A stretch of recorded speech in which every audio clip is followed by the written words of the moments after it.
ახლა კი დღის სხვა თემები. მართლმადიდებლური სამყარო ყოვლადწმინდა ღვთისმშობლის შობის დღეს აღნიშნავს. ყველა ტაძარში დღეს სადღესასწაულო ლიტურგია ტარდება. ამ წუთებში სრულიად საქართველოს კათოლიკოს პატრიარქმა უწმინდესმა და უნეტარესმა ილია მეორემ საზეიმო წირვა სამების საკათედრო ტაძარში აღავლინა. უწმინდესმა მორწმუნეებს ღვთისმშობლობა მიულოცა.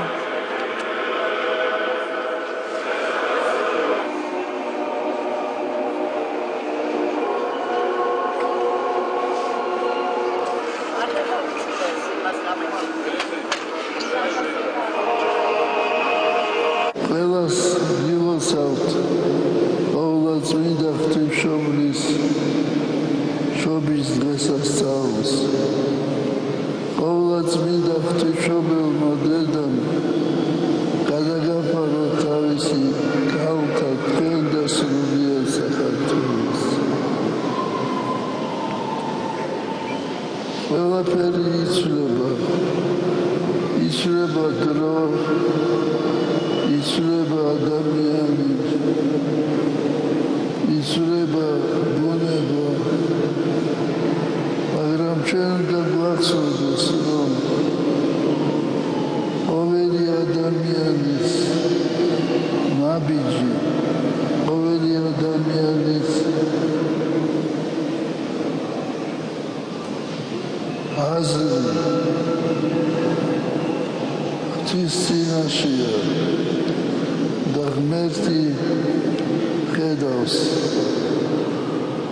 გულსა კაცისასა. ბიბლიაში წერია, რომ ადამიანი ხედავს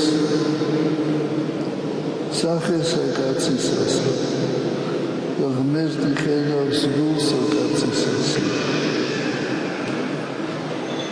მე მინდა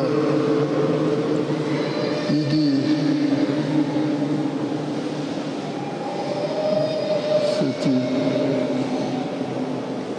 წუხარები თქვა, რომ ის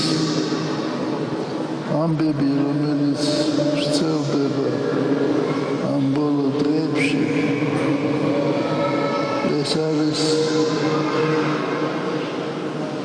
დიდი სირცხვილი ჩვენი ერისა და ჩვენი ქვეყნისა. საქმე იმაშია, რომ ასეთი რამ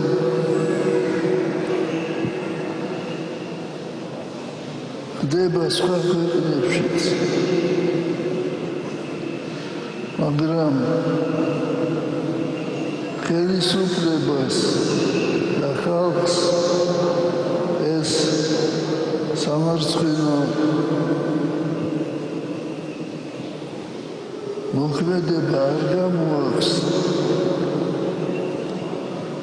საქვეყნოდ, არამედ თვითონ ასწორებენ ყველაფერს და ყველაფერს აკეთებენ იმისათვის, რომ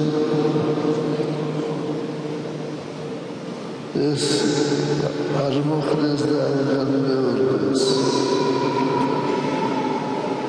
ჩვენ გამოვთქვით ჩვენი გულის ცხოვრება, ჩვენი წუხარება ამასთან დაკავშირებით და მე მინდა ყველას გითხრათ, ყველას მოგმართოთ, რომ ამას უნდა მოიყენებთ გოროდად, ამას უნდა მოიყენებთ საქართველოს და ადამიანების დასამცირებლად. ჩვენ უნდა მივაცოთ, რომ ღმერთმა ძალი ერთსათვის მოსწეს უფალმა აპორტყოს თვის მშვიდობით. ჩვენ ერთიანი სტუდენტური გაერთიანების სახელით ვაცხადებთ, რომ ჩვენ მივახციეთ ჩვენს მოთხოვნებს. რა მოთხოვნებიც იყო, ეს იქნა შესრულებული. ვიყავით ერთიანი და ეს დაინახა მთელმა საქართველომ.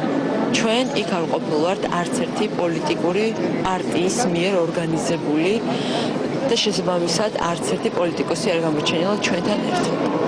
ჩვენ ღამის 11 საათზე უკვე ბოლოს ვიყავით სამებაში, სადაც შევხვდით ჩვენს პატრიარქს და მან მოგვიწოდა სიმშვიდე